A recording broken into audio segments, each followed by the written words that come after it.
फातिमा साहबा क्या है प्रोग्राम के इस मरले में, मगर मैं महसूस कर रहा हूँ कि आप ये अयूब भाई की वजह से ख़ास मखसूस हमारा ये जो बलूचिस्तानी और केपी के उस तरह का लिबास पहन के आई हैं। जी आई ट्राइड शाहजी, मैंने कहा आई एम ऑनर्ड सबसे पहले तो सर, तो मैंने कहा अयूब साहब आ रहे हैं तो बलोची रंग है तो ज़रा सेट पे भी मैं भी कुछ ऐसा ही लिबास पहनूं जो उसको प्रेजेंट करे। वाह क्या बात, वाह देखिए बहुत अच्छा लिबास आपने पहना है, बहुत अच्छी इसके ऊपर एम्ब्रॉयडरी हुई है। ज़्यादा तारीफ करूंगा तो फिर फरमाइश आनी शुरू हो जाएगी घर से। जब आपको अच्छा लग रहा था तो फिर आप इस तरह से ले लेते ना वहाँ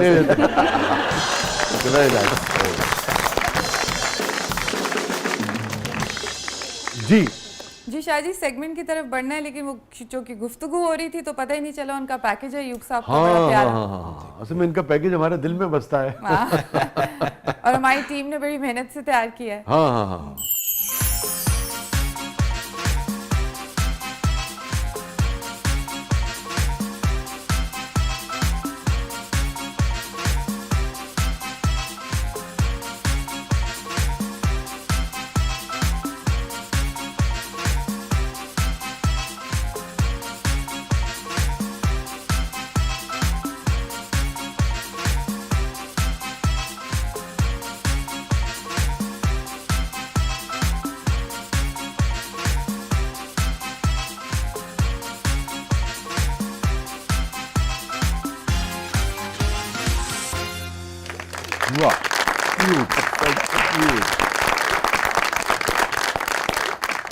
तो अयूब भाई मैं एक चीज़ आपसे पूछना चाह रहा था कि अभी हम जैसे ब्रेक से पहले हम बात कर रहे थे कि जैसे पंजाब का एक कल्चर है ना, और हमारी जब मुलाकातें हुई, दोस्ती हुई, और आप बलूचिस्तान से आपका ताल्लुक़ का, हमारी और आपकी जब मुलाकात हुई तो हमें फील हुआ कि को बहुत ज़्यादा वैल्यूज़ में, हमारी आपकी रहतल में वैल्यूज़ में कोई ज़मीन आसमान का फ़र्क नहीं है। बिल्कुल ऐसे जो कबायली असर बिल्कुल थोड़ा सा ज़्यादा है, इधर थोड़ा सा कम। मैंने बताया ना कि आप पूरे पाकिस्तान में, पाकिस्तान क्या, पाकिस्तान से बाहर भी अगर आप कहीं देहात में जाते हैं, कहीं गाँव देहातों में जाते हैं तो आपको वैल्यूज़ नज़र आएंगी। जी, आपको वैल्यूज़ नज़र आएंगी। यस, तो वो बिल्कुल तकरीबन सेम थी ना। बिल्कुल ऐसे। तो मैं देखता हूँ कि उन वैल्यूज़ के अंदर ये जो अब हम देखते हैं जितने भी मीडियम्स हैं जो लोगों तक अपनी बात पहुँचा रहे हैं, उसमें गालम गलोच और इसकी बड़ी बहुतात और कसरत है।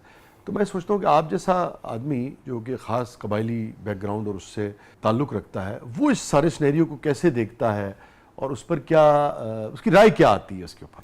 वैसे बस बड़ी मुश्किल बात है और बहुत लंबी बात इसके ऊपर हो सकती है, जो आजकल जिस तरह सोशल मीडिया का इस्तेमाल होता है।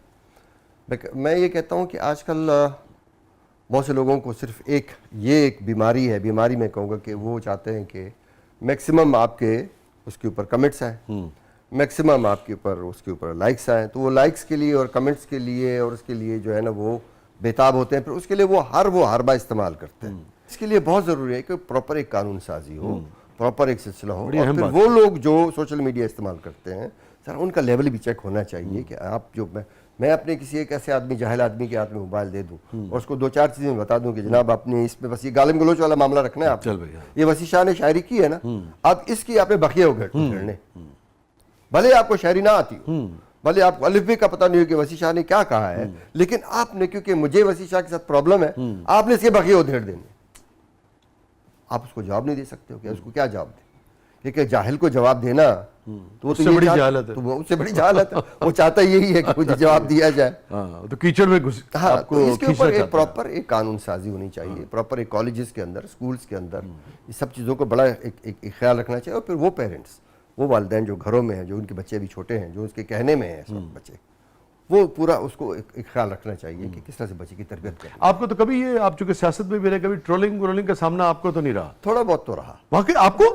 थोड़ा बहुत तो रहा। वो कैसे? बस वो एक कुछ चीज़ ऐसी हो जाती है ना। क्या हो गया? छोड़े नहीं इस बात को, फिर उसके ऊपर बहस शुरू हो जाएगी। अच्छा, वो एक चीज़ें ऐसी होती है ना कि कभी कभी ज़ाहिर आप जब सियासत में होते हैं तो कुछ न कुछ ऐसी बात तो आप कर जाते हैं। कोई ना कोई ऐसी बात होती है अपनी पार्टी के हवाले से, अपनी पार्टी पॉलिसी के हवाले से, तो आपको एक आध चीज़ ऐसे कर जाते हैं। तो वो जब एक आध चीज़ मैंने की है तो आज तक उसको आप कुछ भी कर लें ना, आप वो बहुत अच्छी वाली नेकी वाली बात करेंगे ना, तब भी आपको कहेंगे जनाब आप वही है ना जो आपने ये किया था, आप वही है ना। ओ भाई मैं इस वक्त क्या बात कर रहा हूँ। वैसे तो आप बहुत ही, मैं चूँकि जानता हूँ बहुत मजबूत असाब के मालिक हैं, मगर फिर भी एक आदमी ने सारी ज़िंदगी मोहब्बतें देखी हों और इतनी रिस्पेक्ट देखी हो, तो ये आपके लिए भी नया फिनोमेना होगा।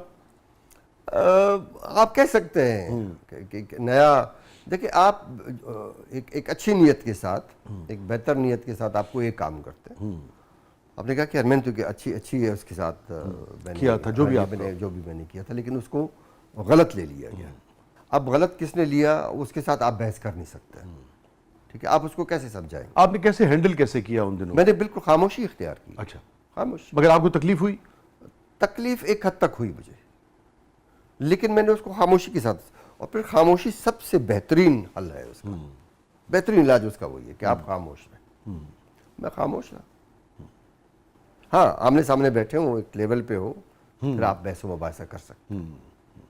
या तो आप कायल कर देते हैं या कायल हो जाते हैं। तो यहाँ पे आपने किसको कायल करना? जाहिल को तो कायल नहीं कर सकते। फातिमा साहबा, अयूब साहब, अब हमारा सेगमेंट है मेरा कुछ सामान, और ये जादुई सिंदूक आपके सामने आज देखते हैं, अरे आपको अच्छा। किस चीज की याद दिलाता है? जादू टोने भी चल रहे हैं यहाँ पे।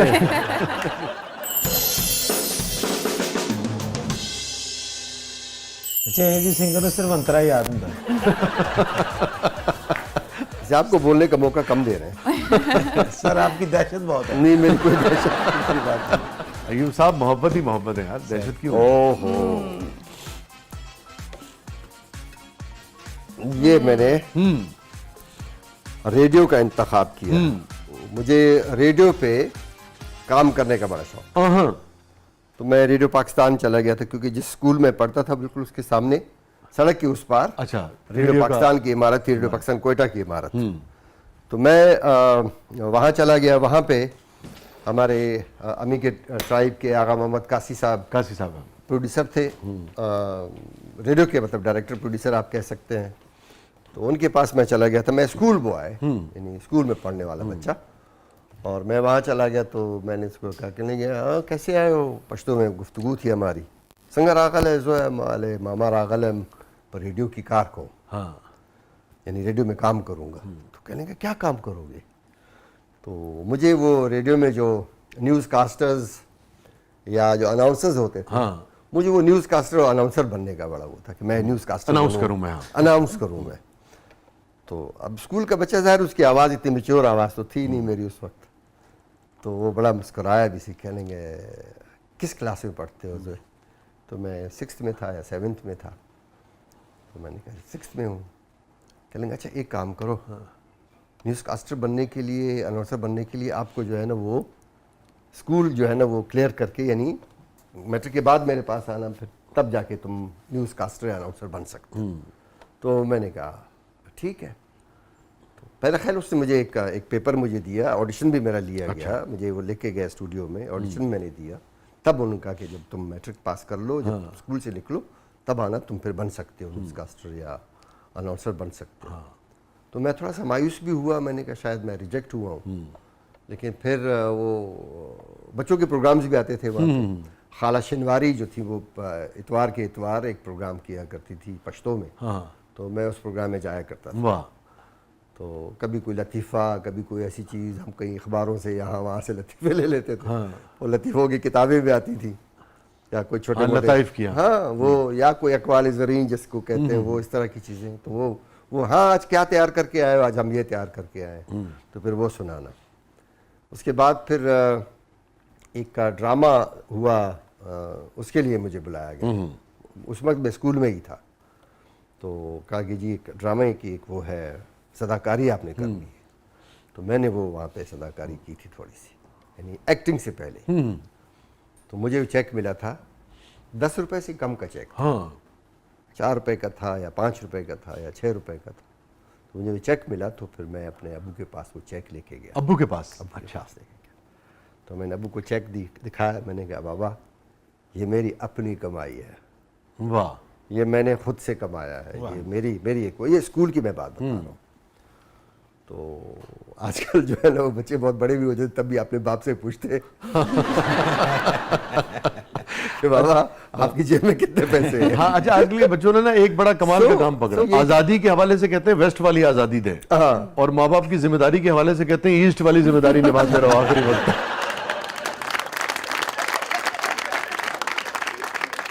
तो वो स्कूल के ज़माने से लेके, स्कूल के वक्तों से लेके फिर कॉलेज में, थोड़ा सा मैं आशिक मिजाज था, आशिक मिजाज नहीं बल्कि बहुत ज्यादा आशिक 30 मिजाज, साल से जानता हूँ। आशिक मिजाज बहुत ज्यादा था। तो फिर वालिदैन ने, हुस्न परस्त भी है ना आप। अब्बू ने और अम्मी ने ये सोचा कि ये बंदा जो है ना, ये लड़का जो है कहीं बिगड़ ना जाए, तो फौरी तौर पे जो है ना इसको जो है इसकी शादी कर दी दी जाए। जाए। तो फिर मैं वो उसी स्कूल के बाद ही फिर मुझे शादी मेरी हो गई थी। सो बहरहाल रेडियो, फिर उसके बाद रेडियो में बहुत अरसे तक मैं सुनता रहा। फिर मगरिब का एक न्यूज़ चैनल है, वो फिर मैं बहुत देर तक, 8 बजे 8:15 बजे वो आया करता था। मैं अगर कहीं ट्रैवलिंग कर रहा हूँ, कहीं पे भी हूँ, तो मैं एक वो अपना वो मैं उसको सुनता था। फिर वो बंद हो गया।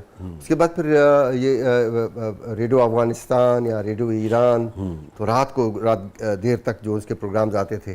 फिर वो आपको पता है कि अगर रेडियो ईरान सुन रहे हो या अगर रेडियो अफगानिस्तान सुन रहे हो, थोड़ी बहुत भी अगर आपको फारसी से शुद्ध बुद्ध है, थोड़ा बहुत भी अगर जानते तो फिर वो आप समझ आ जाती है। फिर वो जिसके कलाम सुनाते थे वो बहुत बड़े बड़े नाम, यानी मौलाना रूम के नाम, हाफिज के, सादी के। तो ये वाले जो है ना, वो आप जोर भी देखे थोड़ा बहुत, लेकिन वो जिन आवाज़ी जो रेडियो पे जो सुनाई जाती, नाशनास तो सिंगर था, सिंगर है, बल्कि वो अभी भी है, लेकिन वो बहुत बड़ा है। फिर वो जब अफगानिस्तान में हुकूमतें तब्दील हो गई, तो फिर वो रेडियो सारा कुछ बेचारा वो तो कहीं का कहीं चला गया। तो उस तरह से उसका, लेकिन रेडियो के साथ मेरी बड़ी खूबसूरत यादें हैं। स्टिल अभी भी मैं कहीं ना कहीं कोई मुझे अच्छा सा कोई मैं इसको देखूंगा, अगर ये ठीक है, चलने के काबिल है, तो आप ही का कि ये मुझे दे दीजिएगा। लेकिन मैं रेडियो का अभी भी बहुत ज़्यादा मैं दोस्तों को कहता हूँ। जी फातिमा साहब। अयूब साहब से मेरा सवाल है कि अब तो फूड कॉर्नर है, फूड व्लॉगिंग भी करते हैं, तो खुद कितने फूडी हैं और कौन सी डिश सबसे ज़्यादा खाना पसंद करते हैं? देखिए, ये अल्लाह पाक की नेमतें हैं। बस सिर्फ ये है, शर्त ये है कि आप ठीक हों और आपको बहुत चीज़ों से मना ना किया गया हो, तो फिर आप अल्लाह पाक की नेमतों को आप उसका वो फ़ायदा उठा सकते हैं। मैं तकरीबन सिर्फ एक आध चीज़, जो आजकल ये जो सफ़ेद चिकन है, अलावा इस चिकन के मैं सब कुछ खाता हूँ। अल्लाह पाक की बड़ी मेहरबानी है। और कहीं मुझे अब सर्दियाँ हैं, तो सर्दियों में फिर सी फूड जो है, चाहे वो मीठे पानी की मछली हो, चाहे वो समंदर की हो, वो मुझे बहुत ज़्यादा अच्छी लगती है। मैं ख़ुद बहुत अच्छा कुक भी हूँ, बहुत अच्छी चीज़ें मैं बना लेता हूँ। और फिर जब आप जाते हैं नॉर्थ की तरफ, यानी कोयटा नॉर्थ की तरफ अगर आप जाते हैं, तो वहाँ पे फिर जो वहाँ का ज़्यादातर जो गोश्त से रिलेटेड चीज़ें होती हैं, वहाँ पे फिर आपको मछली या मुर्गी वगैरह, चिकन वगैरह आपको नहीं मिलती है। आपको फिर मटन, दुम्बा मिलेगा, बकरे का मिलेगा या बीफ मिलेगा। तो आजकल क्योंकि वो ड्राई सीज़न शुरू हो गया, तो ड्राई सीज़न में फिर एक फूड है, एक गोश्त है जिसको हम लांदी कहते हैं वहाँ पे, या हम उसको खदीद कहते हैं। तो वो गोश्त को ड्राई करते हैं सख्त सर्दियों में। ये फिर आप जितना भी सर्द इलाकों में जाएँ, नॉर्थ की तरफ चले जाएँ, आप स्कर्दू चले जाएँ, तिब्बत चले जाएँ, जहाँ पे भी बर्फबारियाँ होती हैं, तो वहाँ पे लोग प्रिजर्व करते हैं गोश्त को, हर वक्त उसको खुश कर लेते हैं, ड्राई कर लेते हैं, फिर बवक्त ज़रूरत उसको निकाल के दोबारा से बॉईल करके और उसका सालन या जो भी चीज़ बनानी, तो वो एक बहुत बड़ी डेलिकेसी है। तो मैं हर तरह का फूड जो है वो मैं एंजॉय करता हूँ। आजकल फिर वो साग मुझे बहुत अच्छा लगता है, साग हो और फिर चावलों की रोटी हो, फिर वो एक 2 रोटियों के दरमियान जो गुड़ डालते हैं, ठीक है, देखें ये न गोश्त पे आया न मछली पे आया, सिर्फ और सिर्फ वो गंदम की रोटी और गुड़ पे